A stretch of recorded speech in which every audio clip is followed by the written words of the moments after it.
Главное, что в Венесуэле бумага туалетная дороже, чем сами деньги. То Россия, Михаил, Россия не скатится к такому уровню, как Венесуэла? Я думаю, нет. Как открыть счет в Европейском банке? Этот ролик будет очень коротким, никак.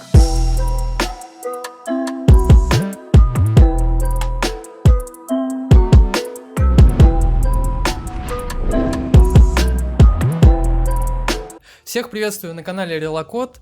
Сегодня мы запускаем новую рубрику с Михаилом. Мы будем обсуждать новости. Новости, конечно же, касаются нашей тематики, а не просто какие-то новости. Поэтому давай начнем, Михаил, вот с первой новости. Она достаточно давно уже появилась, около 10 дней назад, но мы ее обсудим.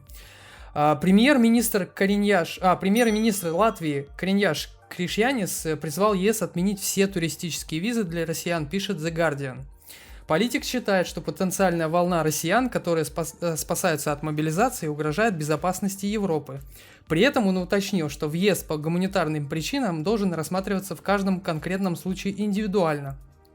Вот такая вот новость. Да, новость, наверное, не самая свежая, потому что уже кто много раз призывал разобраться с туристическими визами.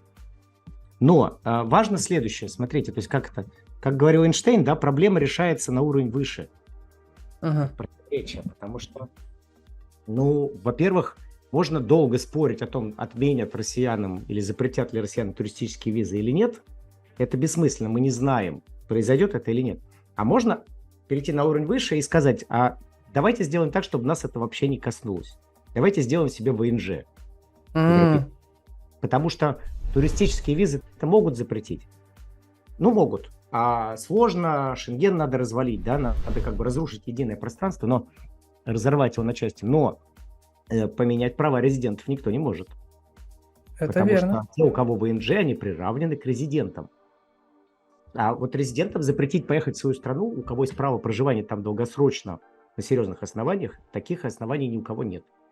Супер. Правда, есть всегда исключения, да, вот, например, прибалты занялись тем, что начали охоту на ведьм и вроде как начали отзывать виды на жительство, в основном инвесторские. Это прям были прецеденты? Это сейчас прям происходит, то есть это происходит по всей Европе, то есть ЕС давит очень сильно на всю Европу, чтобы пересмотрели тех, кому выдали или продали золотые паспорта, правильно сказать, продали, да. И тех, кому продали золотые ВНЖ, потому что они-то давались на основаниях, просто принес сумку денег, или перевел денег, и тебе, собственно говоря, дали вид на жительство. Вот то, с чем мы работаем, предпринимательские виды ВНЖ, это все-таки за создание рабочих мест, за уплату налогов. Да, верно. В самую-самую последнюю очередь, потому что попробуй спугни налогоплательщиков, они же все разбегутся. Точно. А страну кормить как? Точно. Спасибо, Михаил. Смотри, следующая новость у нас такая. Чехия с 25 октября запретит въезд в страну россиянам с туристическими шенгенскими визами. Об этом сообщает чешское издание «Новини» с ссылкой на главу МИД Яна Липавски. Точно такая же, на самом деле, новость, да, потому что сейчас все, кому не лень, будут закручивать гайки и усложнять процесс получения виз и видов на жительство, с одной стороны. С другой стороны, будут смотреть, а кому на каких основаниях выдавали раньше. И, конечно, проще всего, по крайней мере, давайте разделим. То есть, либо это политическая шумиха, чтобы набрать очков политических перед выбором. Надо всегда смотреть, а когда следующие выборы в Чехии? Да, точно. Потому что от этого напрямую зависит риторика очень часто. Или в любой другой стране. Это первое. Второе. Опять же, возвращаясь к первому вопросу, да, можно биться головой в стену и участвовать в этой истерии, бояться отменить туристические визы или нет, а можно сделать себе нормальный вид на жительство. В Чехии это непросто, всегда было. И сейчас, скорее всего, и Чехия относится к странам, которые не выдают ВНЖ с российскими паспортами заявителям, так же, как и прибалты. Но есть другие страны, которых эта истерия не затронула. Окей, спасибо. Следующая у нас новость. Мальта готовит специальный ВНЖ для стартаперов. 13 октября 2022 года министр предпринимательства Мальты Мириам Дали на фестивале стартапов объявила, что предприниматели из третьих стран, которые планируют запустить бизнес на острове, получат трехлетний вид на жительство. Смотрите, стартап-виза – это тренд. Все страны вынуждены его запускать, потому что если они его не запустят и не упростят, они просто упустят возможности забрать на себя поток предпринимателей. Мгм. Это сейчас главнейший ресурс развития экономики любой страны. Даже не сами айтишники, а сколько предпринимателей, которые могут этих айтишников превращать в полезный продукт, а не просто в красивый код. Мгм. И нужны общества, создающие рабочие места, потому что сами айтишники не создают рабочие места, это создают предприниматели. Значит, Мальта, конечно, ее немножко лихорадит, или сильно лихорадит, да, то она запрещает, то она позволяет. И ключевой вопрос, а будут ли эти стартап-визы распространяться на граждан с российскими паспортами, или их исключат из списка тех, кто может этим пользоваться? Это пока непонятно. Более того, ну, то есть вот Это большой вопрос. она под вопросом, да. Да. Но, если честно, за 7 лет у нас было всего 3 заявки на Мальту из примерно 500 кейсов. Ничего себе. А почему Мальту так редко рассматривают? Что с ней не так? Ну, начнем с того, что это остров, на котором невозможно жить. Это каменный остров без зелени, с самым большим количеством машин на душу населения, душным климатом, жарой и загазованным пространством посреди океана. Все, тогда вообще вопрос сразу снимается, я теперь понимаю, почему не хотят. Мальта заявила, что они будут первыми в предоставлении прав роботам. Они, по крайней мере, у них на сайте даже написано, что мы сейчас рассматриваем, хотим быть первыми, кто предоставит ВНЖ для роботов в будущем. Ну, то есть они готовят правовой режим для этого. Прекрасно, как будто в мире проблем мало, они тут для роботов что-то пытаются. Русским помогите, людям, русским помогите. Какие роботы? Это было до 24 февраля, просто Мальта, им нужно тоже придумать какой-то пиар, они очень хотели бы повторить историю Эстонии, в которой есть, конечно, основания для этого, но Мальта заявляла себя как лидер в блокчейне, это не очень подтвердилось. Сейчас она пытается заявить себя как некий лидер в правовом регулировании искусственного интеллекта, но, опять же, тоже пока не видно конкретики. Так, следующая у нас новость на повестке дня. Граждане России при обращении за туристическими визами в визовые центры Германии могут предоставлять выписки из банков, в том числе из третьих стран, а не только членов Евросоюза. Главное, чтобы с их карточек можно было снять деньги в шенгенской зоне. Об этом сообщил источник ТАСС в германском МИД. Вот. Смотрите, на самом деле у разных стран совершенно разные правила в отношении того, какие выписки из каких банков будут приниматься. Значит, испанцы в свое время заявили, что только испанские банки, и вот, например, на стартап-визу, чтобы податься, они хотят только испанские банки. В редких случаях они соглашаются на то, чтобы это были другие страны Европейского Союза или другие страны мира, кроме России, Беларуси, Украины. Значит, Португалия очень долго требовала, чтобы это был либо португальский банк, либо какой-то банк внутри Европейского Союза. Так. Потом вроде как начали рассматривать онлайн-банки принимать, да, внутри Европейского Союза. Значит, в разных странах разные требования. И, конечно, ситуация, когда страны требовали предоставить выписку из банка внутри Европейского Союза, это был замкнутый круг, потому что до открытия ВНЖ невозможно было открыть счет в банке Европейского Союза, просто отказывались. Значит, и, конечно, возможность предоставить справку из банка третьей страны – это решение. Супер. Например, при этом есть страны, которые до сих пор принимают банки из российских источников, да, то есть справки из российских банков, например, Франция. В ряде случаев принимает. Супер. Смотри, такая офигенная новость из России. Госдума приняла 2 закона по поддержке мобилизованных предпринимателей. Первый дает право владельцам ООО на кредитные каникулы. Второй позволяет ИП и юрлицам сохранить юридические права на бизнес за собой на время службы. Принятые Госдумой законы касаются предпринимателей малого и среднего бизнеса. Вот такие вот поблажки делает государство. Любое обсуждение принятых Госдумой законов приведет нас к обсуждению ситуации, которая приведет нас к статусу иноагента и закрытию нашего канала. Поэтому весь тот абсурд, который происходит в России, обсуждать совершенно бессмысленно, с моей точки зрения, потому что это не имеет никакой логики. Да? То есть в этом нет... Завтра, за ночь могут быть приняты любые законы, вплоть до пересмотра Конституции, за одну ночь. Мы это видели уже много раз. Поэтому сегодня приняли одно, завтра примут другое. Послезавтра третье. То есть сам статус человека в России поменялся. Теперь твои права не защищены ничем. Просто ничем. Потому что правовое государство, оно было отменено очень быстро. Да, мы как бы официально считаемся правовым государством, но по факту им не являемся уже очень-очень давно. Как бы все в рамках закона, но закон составлен так, чтобы закона как бы не было. Хорошо, смотри, у нас такая еще новость. Киргизские банки стали активно приостанавливать обслуживание карты российской платежной системы МИР. Ранее от работы с МИРом отказались организации Узбекистана, частично Турции, Вьетнама и Казахстана. на фоне большого шухера и всего, что происходит, явно происходят подводные течения, да, которые мы не видим. То есть понятно, что на военные действия, военный конфликт можно списать все, в том числе и убирание с рынка глобального конкурента платежной системы. Потому что помимо MasterCard и Visa, которые фактически американские, платежные системы есть свои всего у 2 или 3 стран, включая Иран и Россию. Все, Россию убрали. Иран никому конкуренции не составляет. MasterCard и Visa опять монополисты. А интересно, миром в Северной Корее можно пользоваться? Ну так, если захотят российские граждане поехать в туризм какой-то. Я никогда не был в Северной Корее. Северная Корея, наверное, один из немногих, кто сейчас поддерживает Россию официально, да, КНДР. Одна из немногих стран. Поэтому наверняка это может быть, но мне сложно представить российских граждан, которые зачем-то поедут в КНДР. У кого-то может быть специфический вкус. Я таких не знаю. Я просто не знаю таких людей, да.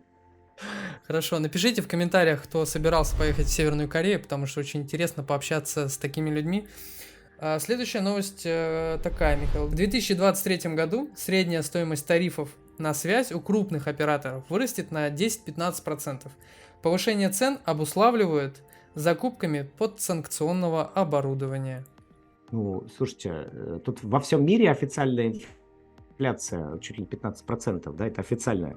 А в России с учетом происходящего, мне кажется, вообще должно быть обесценение. То, что там искусственный рубль, да, как бы он может и никогда не обесцениться, но просто насколько он будет платежеспособный, что на него можно будет купить. Поэтому, конечно, возможно, даже Россия в красивых отчетных документах победит инфляцию, как Лукашенко же отменил.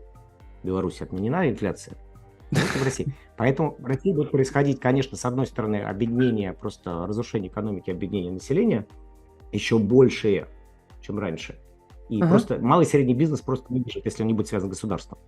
И на фоне этого будет расти стоимость всех услуг, потому что объективно она завязана на импорт, который надо покупать в чемоданах через Турцию.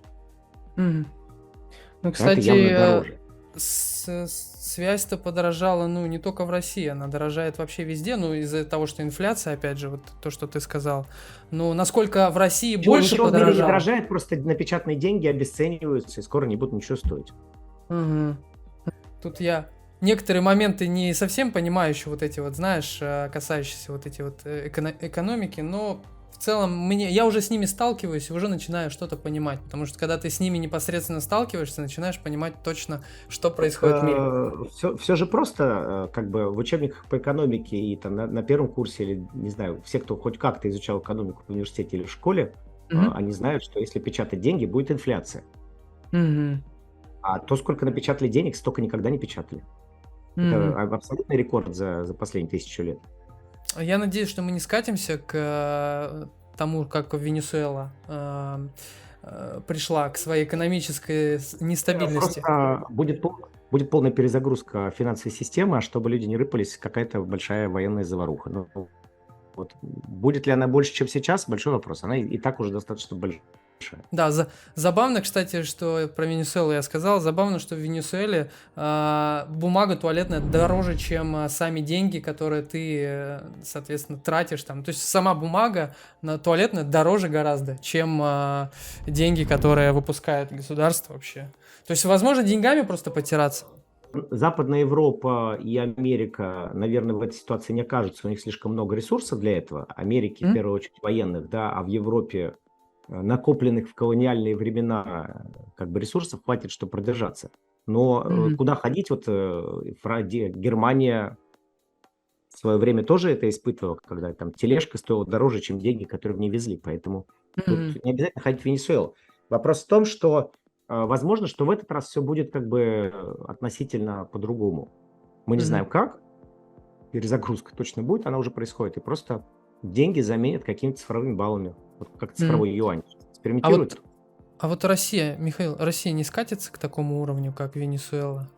Как ты думаешь? Я думаю, нет, потому что я не знаю, что было в Венесуэле. Я не специалист по Венесуэле, я не специалист по экономике и ни в коем случае себя за него не выдаю.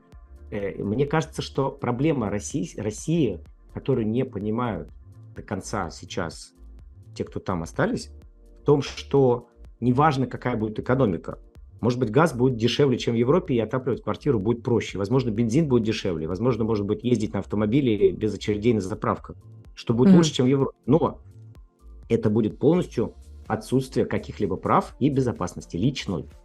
Да, согласен. Вопрос же в этом, в первую очередь. Потому что сейчас уже происходит то, что просто людей выдергивают из метро, молодых парней, не знаю, видел ты, не видел. То есть, соответственно, это как раз-таки доказывает, что сейчас в России небезопасно. Никто не может не попасть под вот эту машину власти. Я, к сожалению, не знаю, насколько вот безопасно, небезопасно. Скорее всего, конечно, это небезопасно идти на войну, на военные действия, да, то есть, скорее всего, вероятность погибнуть там, она большая. И, наверное, примерно к 100% близка вероятность поломать себе психику. Ну, это точно, да. Участие, даже если тебя не убьют. Но, и не дай бог кому-то там оказаться, но мне кажется, что гораздо хуже другое, гораздо хуже то, что будет происходить в школах с обучением детей, и там с пропагандой, да, все, что будет происходить с общим фоном новостным, когда людям просто придется жить в какой-то двойной реальности, да, одной дома, где они на кухне что-то обсуждают, а другой, где они могут высказать свое мнение где-то публично. Да. Я сталкиваюсь, знаешь, с чем? С тем, что я хочу поговорить, например, со своими родными о какой-то насущной теме, да, что всех нас волнует. Но не можем, потому что родители говорят, и мы не будем разговаривать на эту тему, опасно. А я говорю, а с кем мне поговорить тогда на эту тему, если я хочу с своими родными обсудить это? Тут же вопрос очень простой, то есть как будет развиваться ситуация, не прямо сейчас, да, понятно, что сейчас она ужасная, да, а куда она будет развиваться в следующие 5 лет. И можно посмотреть, например, Северной Кореи, во что она превратилась. Это один из сценариев, никто не знает, как будет все развиваться. Может быть, завтра все каким-то чудом изменится. Но это один из возможных сценариев. Уже сама возможность такого сценария лично мне кажется хорошим поводом, чтобы задуматься как минимум о запасном аэродроме где-либо. Ну а вдруг? В России лучше не станет? Вдруг? Мы не знаем. Так, ну и у меня последняя новость на сегодня. Спрос на карты международных платежных систем Visa и MasterCard, позволяющие рассчитываться за рубежом, настолько велик, что в интернете появились специализированные агрегаторы. За карту просят до 50 тысяч рублей. В день поступает свыше 1000 заявок. Агрегаторы обещают защиту от мошенников и полностью дистанционное получение карт, хотя и не гарантируют их дальнейшую работу. Вот такая вот новость. На самом деле, да, появилось огромное количество сервисов, которые говорят, что мы вам удаленно откроем счета через какие-нибудь банки в Узбекистане, Таджикистане, Киргизстане и учим географию. В Турции, например. Много стран, которых мы не знали, Буркина-Фасо. Значит, мне кажется, что 90% это мошенники, но 10% получили хорошие отзывы от людей, которых я встречал. Они действительно эти карты открыли. Как долго эти карты будут работать, вот непонятно. Это большой вопрос. Мы будем делать интервью с несколькими такими сервисами, которые согласились поговорить, что ничего незаконного тут нет. Но никто не знает, как завтра сложится ситуация с открытием или закрытием этих счетов, если на какой-нибудь Узбекистан или Казахстан надавит США. По большому счету, им пофигу, потому что это мелко, да, то есть зачем там гоняться за какими-то физиками, им главное приостановить крупные транзакции какие-то, чтобы там миллиардами не выводили и нефть куда не надо не возили. А вот частные случаи, всегда будут оставаться какие-то способы открыть себе карту какого-либо банка. Потому что время от времени их будут прикрывать. Эти способы, они будут становиться слишком массово. Михаил, мне кажется, мы можем даже снять ролик, записать ролик на тему, как открыть счет в банке, именно может, в европейском банке, например, да, не находясь при этом в Европе, то есть находясь на территории России. Этот ролик будет очень коротким, никак. Хорошо, тогда не будем снимать. В Европе никак. В большинстве стран неевропейских, даже типа там вот бывшего СНГ, тоже никак, надо лететь физически. И надо очень осторожными быть в отношении любых сервисов, которые предлагают сделать удаленно полностью. Потому что, но при этом есть же огромное количество всяких цифровых банков, которые это удаленно делают, да, просто разные способы. Да, вот есть возможность в цифровых удаленно открыть на территории России, находясь при этом? Я же говорю, что то есть проблема в том, что европейские банки не открывают по двум причинам. Не только потому, что тебя нет, а потому, что у тебя нет права жить на этой территории, то есть адресы. Если ты не резидент Европейского Союза, то под риском санкций из-за отбирания лицензии ни один банк не будет вам открывать счет. Зачем? И вот берут лицензию, закончится бизнес. Поэтому, если нет резидентства ВНЖ или как минимум адреса регистрации в Европе, то открыть там счет никак нельзя внутри Европейского Союза. Как работает Узбекистан, Таджикистан, еще там десяток стран, названий которых я, наверное, даже не знаю. Я не специалист в этой области, но мы сделаем, как ты правильно сказал. Мы попробуем, знаешь, разобрать, что можно, а что невозможно. То есть, я думаю, вот такой вот ролик, потому что я думал почему-то, мы это сделаем не сами, потому что мы не эксперты во всем, и нет задачи себя позиционировать, но мы пригласим просто на интервью, на прямой эфир тех, кто согласится лично выступить, потому что, как правило, если это мошенники, они публично не выступают. Ну да. Или с черной вот этой вот рамкой, когда, знаешь, пол лица закрыто, и измененным голосом, как на НТВ, например. Мы не снимаем такие материалы, у нас таких нет. Да. Так, Михаил, по новостям у нас сегодня все. Я думаю, что людям, мы как раз-таки у зрителей у наших спросим, нравится ли вам такой формат. Мы будем с Михаилом обсуждать самые-самые актуальные новости. Вот решили запустить такую рубрику. Обязательно ставьте лайки, если вам понравилось, пишите свои комментарии и какие-то предложения по дальнейшим темам мы обязательно обсудим.